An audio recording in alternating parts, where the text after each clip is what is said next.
Let me tell you a little bit about Bet Online. It remains your number one spot for NBA, MLB, MMA, boxing. It doesn't matter. Every single prop, every single play, every single point, it's all at Bet Online. When it comes to bets, when it comes to props, everything that you need is at your headquarters for sports betting. That's Bet Online. Head to the website right now, use your mobile device, sign up, get a 50% welcome bonus. Don't forget to use the promo code BLEAV, that's Believe, to get yourself a 50% welcome bonus. Come on, there's no need to hesitate. Bet Online, where the game starts. All right, let's get down to business. An active lifestyle can cause hemorrhoids. That sucks. Lucky for you, they're south of the border. South of the border is a holistic approach to dealing with the affected area. Go to southoftheborder.com, use code AHOLE, AHOLE, get yourself 30% off. That's pretty rad. And this is not an area of your body you want to put bad ingredients in. Make sure you turn to South of the Border. Southoftheborder.com, code AHOLE. I hope you're ready to have your mind blown with the greatest health and fitness information on the planet. Yes, bitch!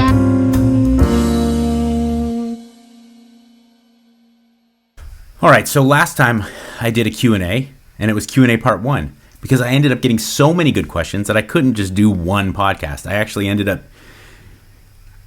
accumulating all these amazing questions from you, the normies. You, the proletariat, giving questions to me, the bourgeois.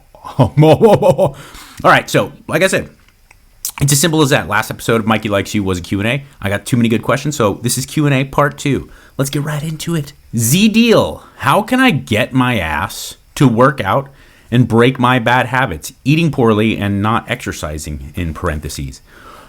I'll be honest with you, dude. I don't know if I can give you information or advice that'll tell you this is how you do it. Because I don't think there is like these hard kind of detailed rules about finding passion or motivation to do something. It just so happens that I find the motivation and the ability to value exercise and nutrition, so I do it pretty consistently and have for a long time.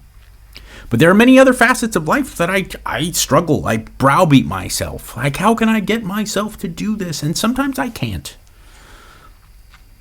You know, man? And I don't think that there's a way that someone can instruct you on how to develop a passion for something that you may not necessarily be passionate for. One thing I will say, though, is that when it comes to exercise and health and fitness and nutrition and dieting and all these things that you're kind of referencing with your question, I found that it's not about purely developing discipline to do these things that aren't necessarily very comfortable. Once I was able to apply my level of development,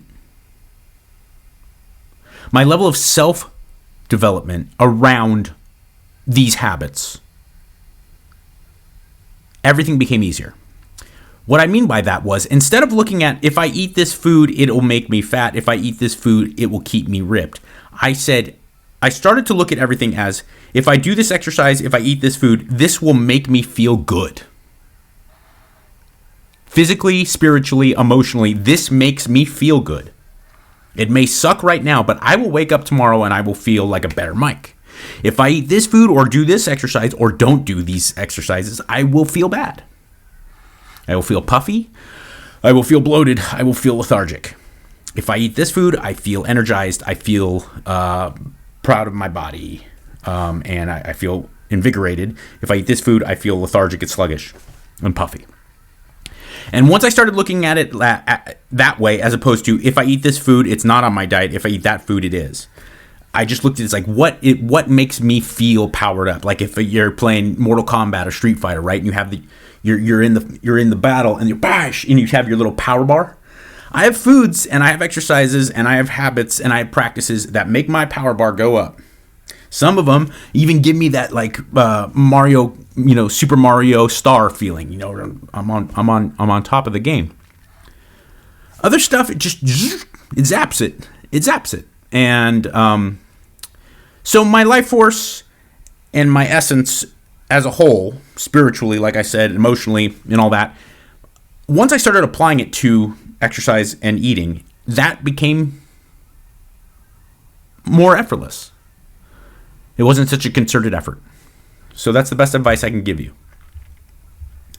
Let's see here. Next question from Beso del Sol. How did Rudy and Dr. Drew Pinsky meet? All right, Rudy Cisneros, a.k.a. Culo Breaker, my cousin, Rudy Cisneros, my primo. Well, they met through Loveline. Dr. Drew, I don't think was aware of how talented and how charismatic my cousin Rudy was. And once they met, as is the case with pretty much everybody, they liked Rudy better than they liked me.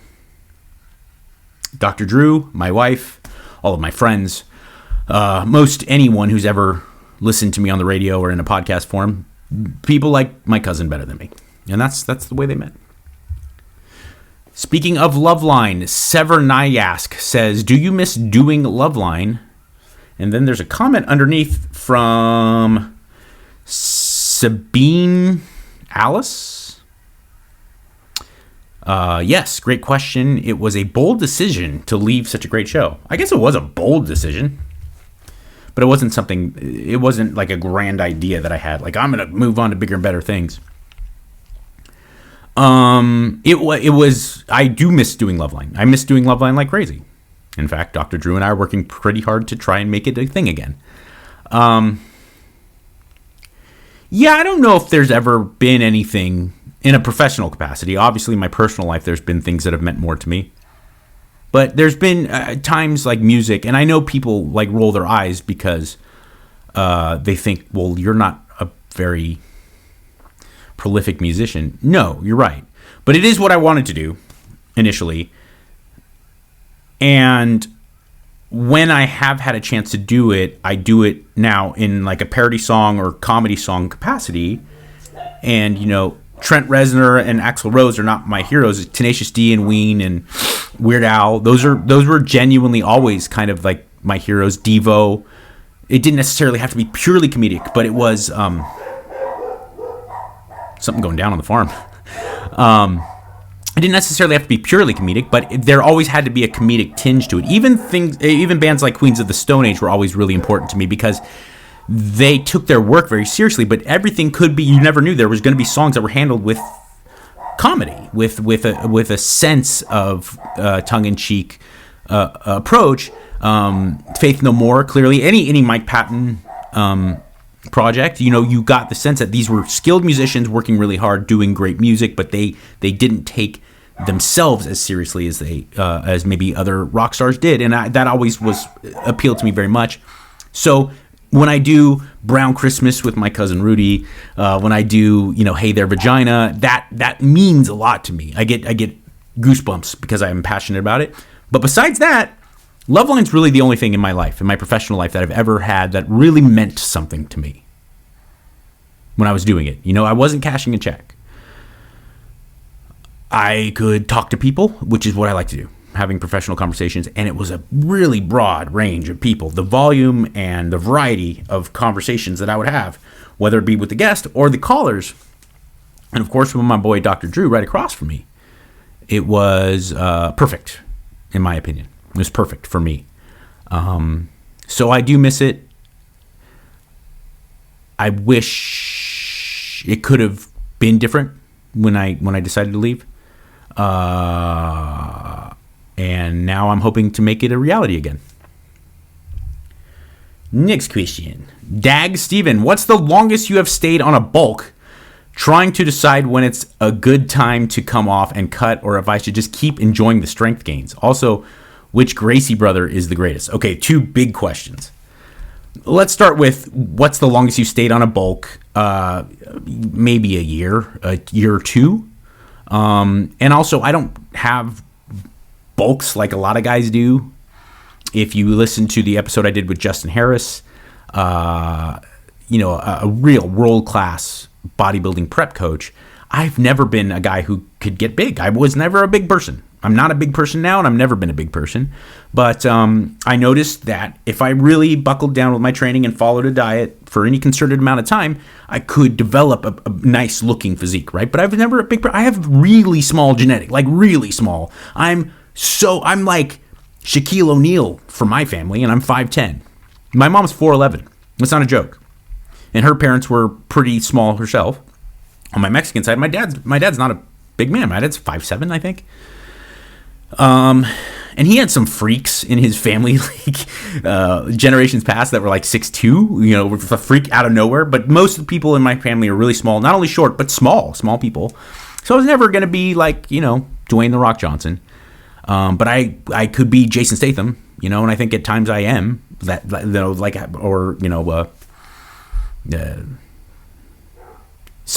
couple people are like, you're getting the fight, the Tyler Durden look. And I was like, A, wrong, but B, thank you. So at least I'm in that ballpark of like when it comes to fat loss and when it comes to aesthetics. So I never bulked for like long periods of time. I never got over, I was like at my biggest like 210, and that was with tons of steroids and stuff. And when I was young, everything was going well, but I didn't look good, and I knew it was time. And here's the thing about bulking. I'm going to look, and I want you to understand this, Dag Steven. I'm not saying this with any type of judgment or in a way of pointing a finger at you or trying to be hurtful. I'm not saying this in a derogatory way at all. But you are representative of a lot of people out there, men especially. You have no business bulking. You're overweight. You need to, however long you've been considering switching to a cut, it needs to be tonight. And I'm not saying that to be a dick, because you're not fat. You don't look bad. You're not a bad looking person because of your physique. Clearly, you've been enjoying the strength gains, you've been training for a long time, and you've gotten big, strong muscles. That's awesome. And I understand the desire to do that. But unless you're going to be a competitive strength athlete where your strength really matters, you could give a fuck about your body fat levels because you just want to keep getting stronger. If that's the case, fine. You're an outlier. If you're going to be a competitive, high-level competitive bodybuilder, not some like local show dude, and you need to just keep getting bigger, you need to get up close to 300 pounds so that you could even stand a chance to compete with the good guys, that you're an outlier. But outside of that, all people need to get body fat down. Men, women, old, young. It's crazy that in this country right now we have people that are like worried about, I'm going to go continue my bulk. Fuck that. Men need to be under 20% body fat. Women need to be under 25. We need to start getting our heads on straight. Okay? I do not think people need to get shredded, because if you go too far in the opposite direction, it can actually have health problems too, and it kind of ruins your life. My markers are always like when women complain about not having a menstrual cycle, and they're not on birth control, they just stop having their period because they're so shredded and they're training so much and stuff. That's a bad thing. Unless you're getting a paycheck, that's a really bad thing. And when guys stop getting horny, that's a bad thing. When a 22-year-old guy talks to me about how I can't even get a boner anymore, man, because I'm 6% body fat and I've been dieting for 12 weeks. It's like, whoa, what are we doing? Whoa.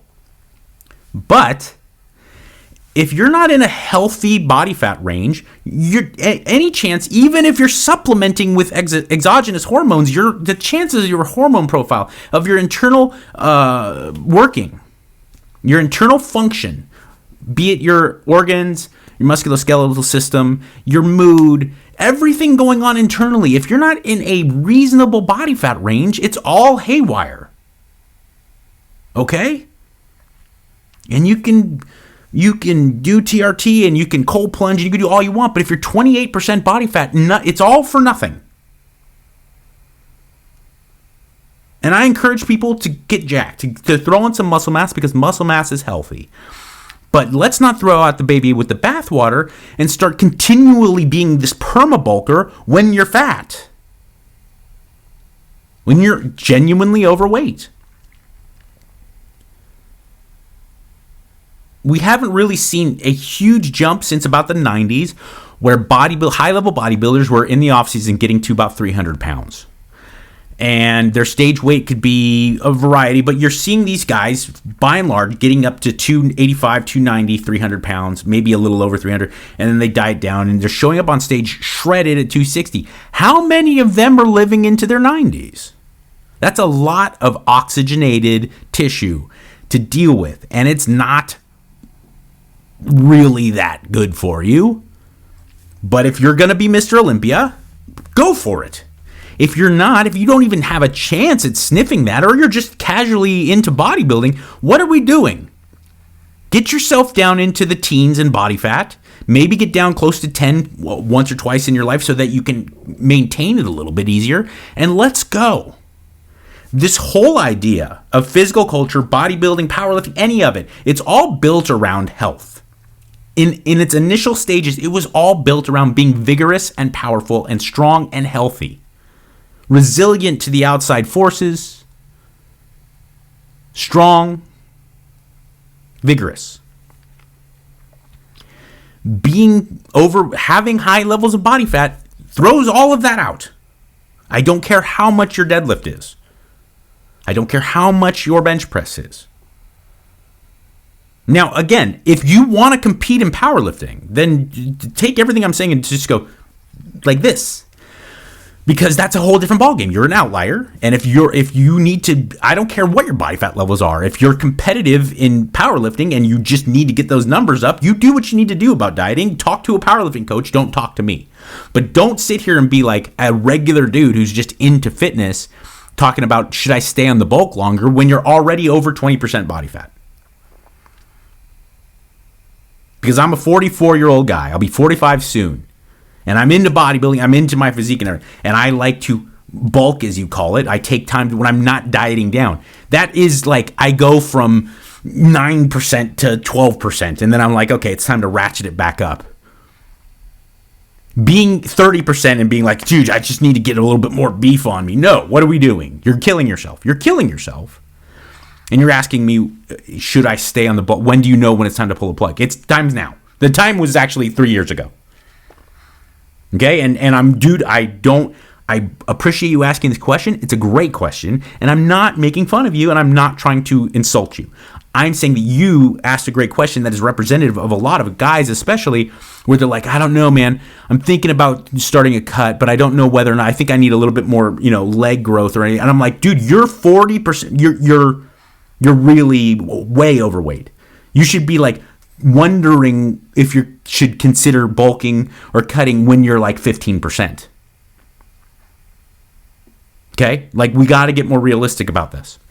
Your second question, which Gracie brother is the greatest? Now, it really depends what you mean by greatest. Greatest of all time fighting, purely, I think it's impossible to deny Hickson. Greatest personality, my personal belief is Renzo. But Hickson is a real living samurai. Like, everything about Hickson, as far as like who's the GOAT, we got to go with Hickson. But as far as like who's been the best for the Gracie family, Henner and Hiran have a great argument, because what they do with their Gracie breakdowns and what they do with the Gracie Academy, they're awesome. Horian was the man who kind of put the Ultimate Fighting Championship together.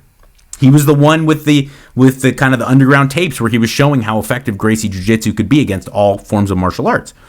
So Horian's got to be mentioned. Like, it's really hard to break it down. It's like, what do you mean? Who's been the most important for the name, for the sake of the legacy of?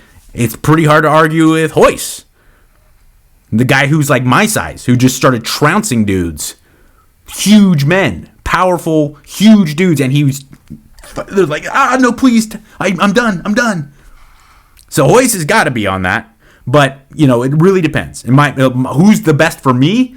Renzo, because he's the most gangster. Renzo, he's probably 50-something. He'll fight me right now if I step out of line. He could be in flip-flops and his jeans, slap the shit out of me. And all of you too. Renzo's dope. like that. Like Henzo's the Diaz brother of the Gracies. Hoyler's awesome. I mean, they're also, the Gracie family is really quite amazing when they make that biopic. You know, when they make like what they did with the Von Erich family in Iron Claw, when they make the Gracie movie, it's going to be sick because it's almost impossible how dope they are. But if I had to pick one right now, like in their prime, who's the great? Hickson. Hickson's the greatest. Want to do dry January. Any thoughts or ideas for doing something after a hard day's work as a plumber and not stopping at Circle K for a 12-pack every day? Ooh, from G. Garfunkel 20. Great question. I don't like to give people advice on like sober challenges because I'm someone who's in recovery. And I know that sounds stupid because you're like, hey, you're sober. How about you? But it's different. Putting a month on the calendar and saying I'm not going to drink for this month is a whole different exercise than deciding to live your life that way. Where I have to, after 22 years, still think of it as like one day, I got to get through today. Is it easier for me now than it was 22 years ago? Of course. But I still have urges, and I'm still probably just as susceptible to throwing my life away as I was when I was 22 years old. It's a different practice, okay? And so I just want to make that very clear. I'm not saying don't do Sober January. I'm not saying I'm against it. It's actually a great thing if an adult to just try, because you're talking about an intoxicant, talking about any type of chemical when you're putting it in your body and you become dependent upon it. And there's many levels of dependency, right? I'm not saying you're an alcoholic or that you have a drinking problem, but you have, as you pointed out, this is my way of dealing with a hard day's work. And it is. Being a plumber, day in and day out, it's tough work. It's fucking difficult. And you earn your money, and you got to deal with people, too, on top of just the physical labor. You got to show up at people's house. Some people are probably jerks, and they're probably just busting your chops, and you're just trying to do your job. They don't understand plumbing whatsoever, so they start making ridiculous demands of you. I get it. But your solace in life is a chemical, right? So it's probably really cool that you're going to just try for a month to see. My best advice is to not look for alternatives, right? Like, well, I'll start smoking weed. My best advice would be to find stuff inside you as a grown man that can replicate that. Because in reality, and I'm walking on thin ice on purpose because I'm in recovery does not mean I have any problems with people drinking or using drugs. You're a grown adult. You work hard. You do you. Your relationship with drugs and alcohol is your business. Mine is mine. So I'm not trying to insinuate that it's a bad thing to drink or use drugs. It's a bad thing for me. That's it. That's all I'm saying. But you can't find your pleasure in life from any controlled substance. You can't. It can be a nice adjunct. Sure. I'm not fucking giving up my coffee. On a much smaller scale. I'm not giving up, porn. Because I'm married, I'm going to be committed to my wife. But I'm not giving up, like, my small carnal pleasures of being by myself. I get it, but I can't derive my solace and my comfort and my joy in life from anything that is some type of intoxicant, right? And nor should you. It's a great adjunct. I get it. It probably does do a good job if you're working hard as a plumber and people are busting your chops. But you have to find something else, not only inside of you, but also in the world around you that can be your real source of solace. And that should probably be your top priority in January, as opposed to finding some alternative, right? If you're talking for quick fixes, I hate to sound like the world's biggest meathead idiot, but there's pretty conclusive science to show that exercise is pretty damn good. As far as stress release, as far as, cranking up the endorphins and the dopamine and It's great. It can be that for you.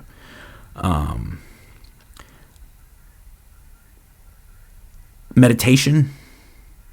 I don't think meditation is as good as 12 packs, but it'll help. And skill development. It's one that I think has been huge for me that a lot of people don't talk about. But developing a skill outside of just training to look and feel better, martial arts, instruments, second languages, woodworking, drawing, painting, sculpting, working on a skill, something that's difficult, and getting better at it, seeing a marked increase in your ability to do said skill is wildly therapeutic, But I do want to make it clear for all those people who may be thinking about asking me or someone else who's in recovery about sober January and tips. It's a different thing. It's a different beast. Captain Dave, sauna and cold plunge is all the rage right now. I have both and I love it, and this might be a stupid question, is there a big difference from sitting naked in your backyard in the morning with temps at 38 degrees rather than 38 degree water, especially if shivering is the effect you want? I don't know. Andrew Huberman's probably a better guy to ask about that kind of stuff. But I do have to think that there is a slight difference in the sense that from the very remedial scientific mind that I have, being outdoors in 38 degree weather is different than being immersed in 38 degree water, because 38 degree water, any point that it's touching is going to be 38 degrees.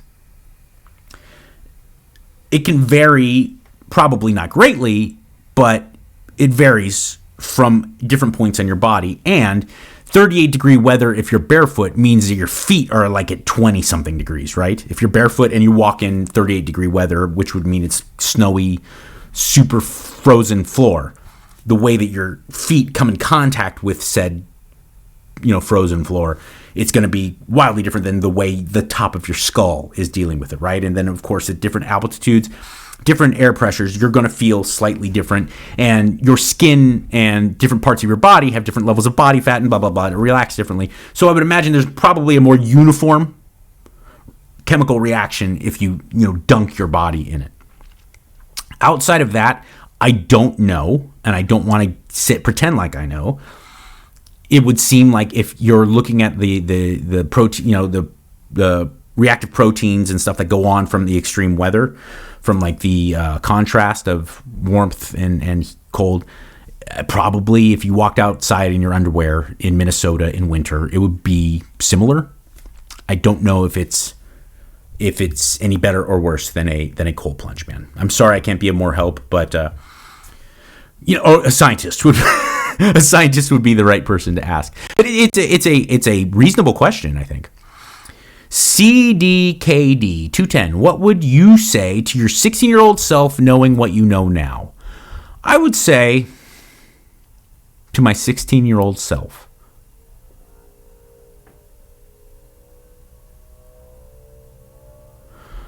that's a really good question.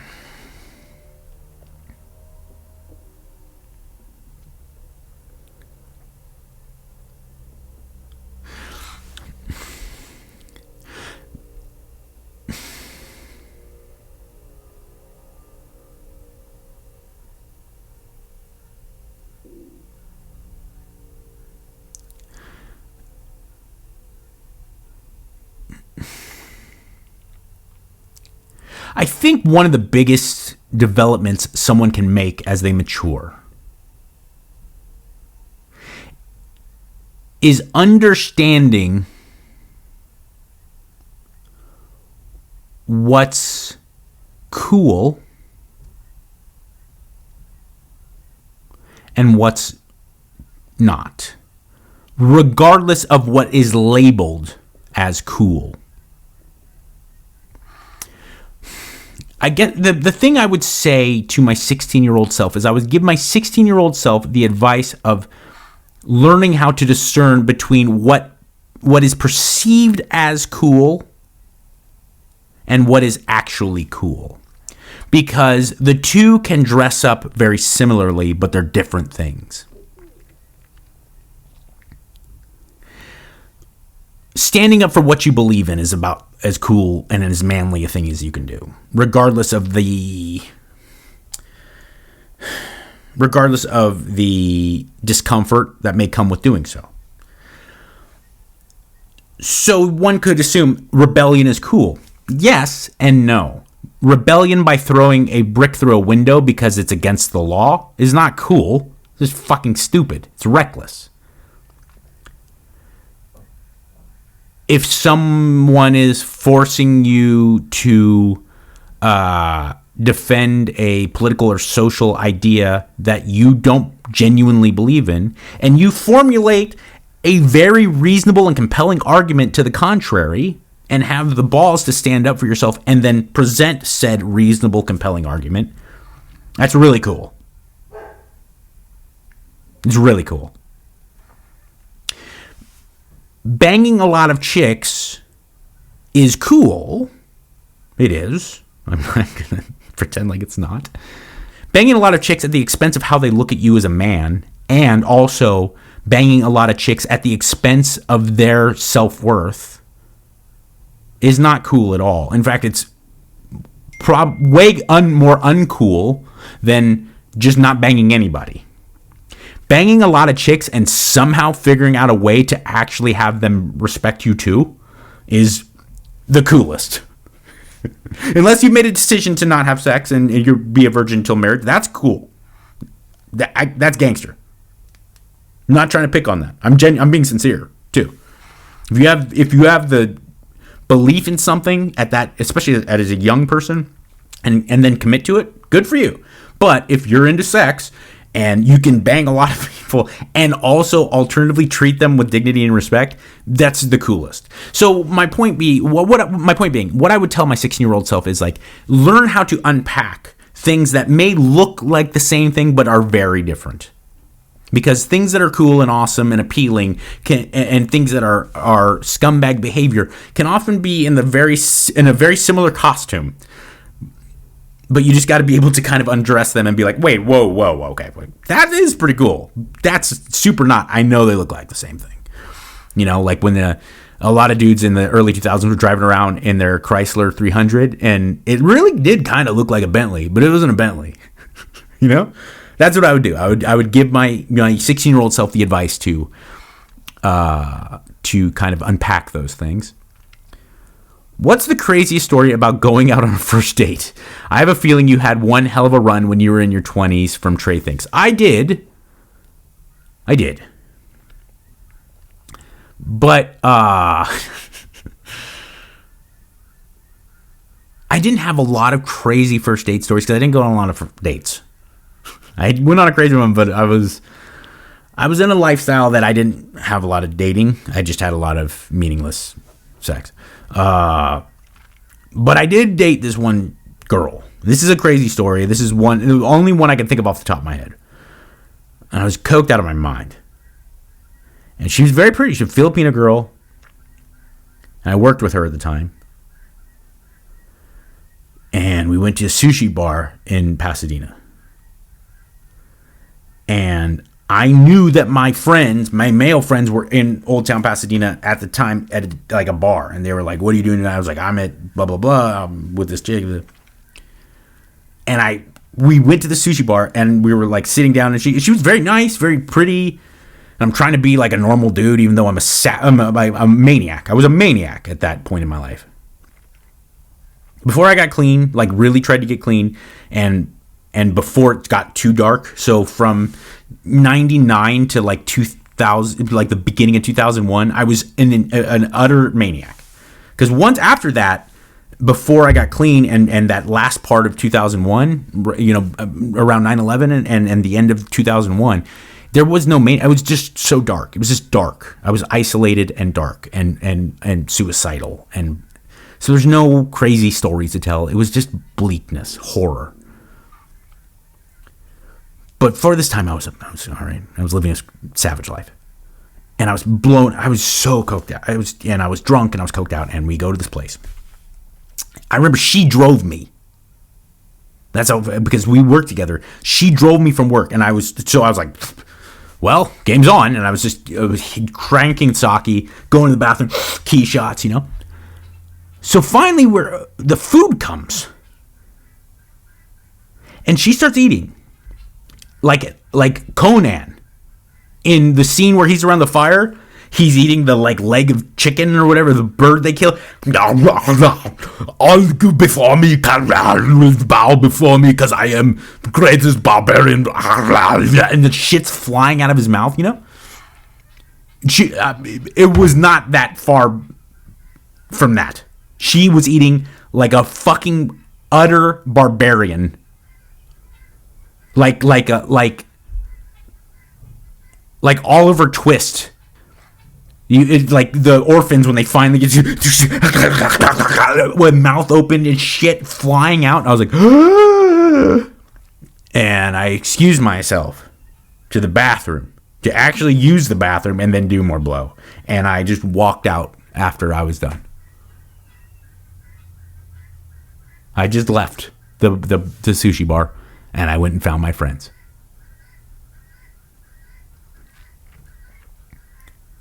You got to remember, I didn't have a smartphone. I just had like a stick Motorola. I think it was one of those like open up phones. I was calling people. I was like, "Where?" I'm walking around in Old Town. Where are you? And I met them, and then she didn't work the next day. I did. Finally, like 2 days later, she shows up at work. She's like, "What happened?"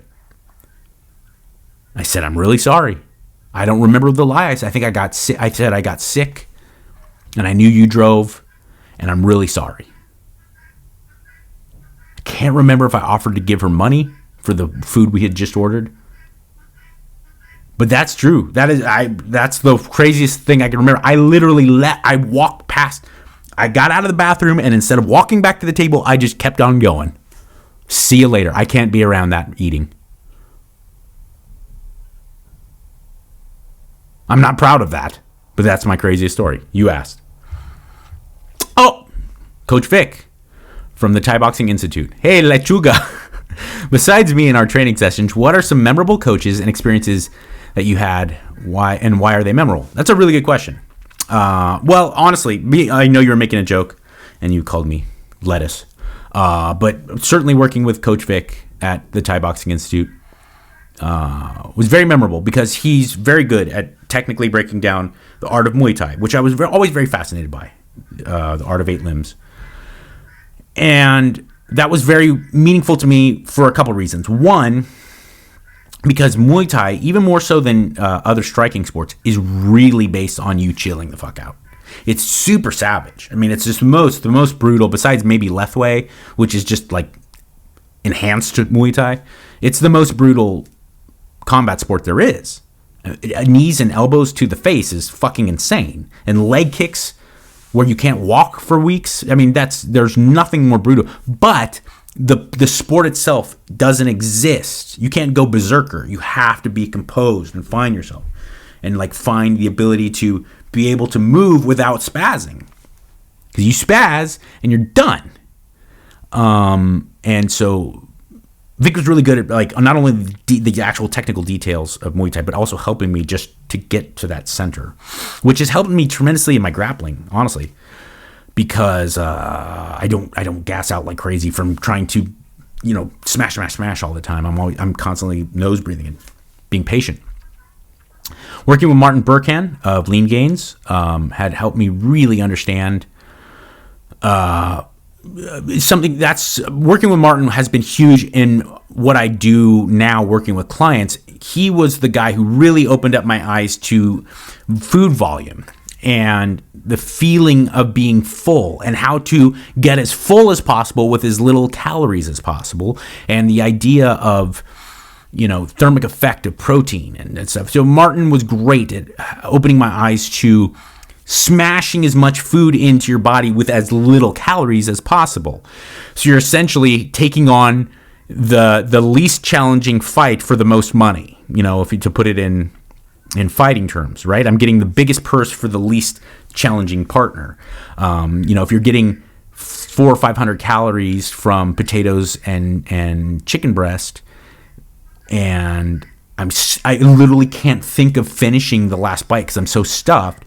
That's amazing if you're trying to diet, because 400 or 500 calories of hamburger I will do 3 of those 450 calorie hamburgers, So he was great. That was really useful for me.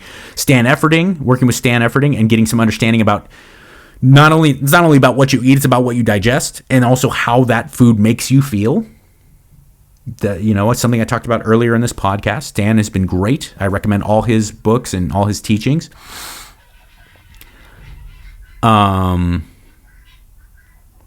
Certainly, okay, working with Crone and Hickson. I trained at Crone Gracie's Academy back for the last part of my living in Los Angeles. And Crone is really a thoughtful, interesting guy. And obviously, clearly, world-class grappler. But Crone's like a really interesting guy. He has his own take on things. He's not someone, he marches by the beat of his own drum. And Crone's not a big guy. He's a beautiful man with a beautiful body, but he's not like this. A lot of modern grappling has become all about like these roided out monsters. And that game doesn't work for me. I just did a seminar with Nicky Rod, and don't get me wrong, Nicky Rod's as awesome as they get, right? I mean, on the mats, he's amazing. But he was showing me some of his like body lock, Roddy lock, as Nicky Rod calls it. And it was picture perfect when it could work. If I did it to anyone who was like bigger and stronger than me, which is most people, I felt very limited by it, because Nicky Rod's, who's bigger and stronger than Nicky Rod? I mean, real, like the Mountain maybe, but Crone's like a slight little guy, endless cardio, amazing athleticism, but he's not going to smash you. So he had this way. And you could see it when he would fight at ADCC. He would take these wrestlers and he'd be like, go ahead, shoot your double. And they could, boom, guillotine, done. Because he was so precise. Like he had this way of analyzing things. Like he showed me how to do a guillotine one time. And it was like, I tweaked like the positioning of my hand. And it went from useless to death. That like opened up my eyes in so many ways. And also Crone's like a really cool, Crone was always just like a cool guy. He was like a genuinely, I don't mean cool guy like Fonzie, like he was like a genuinely good, personable guy to be around. So that was definitely will stick with me forever. And then of course, while he was training for some of his MMA fights, he would be so busy he couldn't train. So Hickson would teach the afternoon class. And I was doing love line, so I couldn't go to night classes. And so there'd be very few people at the noon classes, and Hickson's teaching. And Hickson, there's a lot that happened there. One time, I actually talk to my wife sometimes about stuff that Hickson would tell me, so she can make it relate to acting. Because one time he told me, there was this, I always tell this story on different podcasts because people are fascinated by Hickson, And there was this guy there, and he was this Asian dude. Like 5'6", but jacked. He was so jacked. He looked like Odd Job.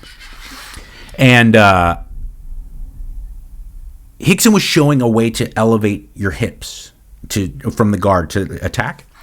And this guy, after like 3 or 4 times of Hickson showing it, this guy goes, Master Hickson, I'm sorry. My legs are so wide and stubby. I don't think I can do that. I mean, physically, I don't think I can get my legs to position that way. And Hickson goes, then don't do it. And we're all like, well, can you elaborate? And he goes, my jiu-jitsu is not your jiu-jitsu. And then he stopped and he broke it down. He said, I can give you tips, I give you exercise, but your jiu-jitsu has to be your jiu-jitsu. How it fits your mind, how it fits your body is special, unique for how you do it. And he talked about how he's like, obviously there's fundamental ideas, but how you develop your style is so unique to you, and it can never be, no one can ever take that away from you. You shouldn't fear that, and that's something that like really stuck with me. And I it's a very true story. My wife was doing an audition one time, and we were, now that most auditions are self-tape, right?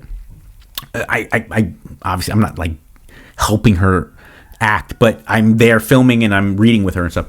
And I told her that story, and what I meant by that is like, you can get so bogged down of like, this is how Meryl Streep does it. This is how, Daniel Day-Lewis does it, right? But the reality is like, it's an art. There's fundamental ideas you can learn, and you should be able to keep as foundational kind of premises. But how you develop your art is so unique to you. And that's one thing that Hickson said that I'll never, ever forget. He also talked about one time that I took this away and use it in all aspects of my life. He was talking about how like you should roll all day with people who are way better than you. And then when you have time, you should roll with people who are just as good as you. But you always should make time to roll with people you're way better than. And it wasn't just personally to me. It was in a class, and someone asked, well, can you elaborate? And he said, yeah. He said, you got to roll with people who are, masters that just you stand no chance because you'll elevate your game. You'll be focused. You're drum tight. You need those people to smash you, keep you humble. Also work your defense, and you may pick up things. You get the osmosis of working with a world-class grappler, right? You need people who are just as good at you, about the same level, so that you can push yourself. It's a competitive feeling. Like, I got to get this guy this time because last time he got me, and here I go. And I feel confident that I can do it, but I also know like he's pretty good, and he's no slouch. So you're kind of it's a good push and pull. He's like, but if you're constantly working with black belts and you're a blue belt, you'll never feel safe to try shit and grow. You need the people who are like it's their third week so that you can feel comfortable and confident to just let go and grow as a grappler to try stuff. And ironically, my wife had this similar situation where she was we were talking about this, and she had a similar story from an acting class that she went to, where the teacher was saying, like, if you're always acting, if you get the chance to be on set with Brian Cox or Robert De Niro, of course you do that, and it'll elevate you because you're working with people who are great. And if you're working with people who are right around your level, of course that's a great place to be. But you need to take these classes and feel comfortable working with people who are like new to acting, or else you'll never feel comfortable and safe to make crazy decisions, to just be wild, right? And I certainly see that in grappling because I don't feel all that comfortable like going for really elaborate submissions very much, but I will if it's like you're a 2-stripe white belt. I'm gonna fly up and try to armor you, And so just that was something that I took away from me, and I see it in a lot of aspects of life. Great second session of the Q&As. Great questions. Thank you, everybody, as always. Thank you to all of my Patreon clients. I do have some spaces available at the top tier, and also just to join on my Patreon, I'd really appreciate it. It helps make the show go, and then I do think I put the work in to make content for you that's at my Patreon. I got the link in the show notes below. Thank you to Giorgio Krutsanupanakonis, the great Putso having Greek warrior. Thank you to Bet Online, as always, and First Attachment, the greatest health and fitness supplements on the planet. And plus, if you live an active lifestyle, unfortunately, hemorrhoids might be something you deal with. I'm not kidding around. If you give birth, if you lift heavy weights, if you are putting a lot of pressure on your trunk there, hemorrhoids can happen. South of the Border is the greatest holistic product you can use for the affected area, and thank you to them for also helping make this show go. Use the code AHOLE for a discount. See? A-holistic. And in this crazy mixed up world that makes you think that nobody cares, remember, I do. Be good.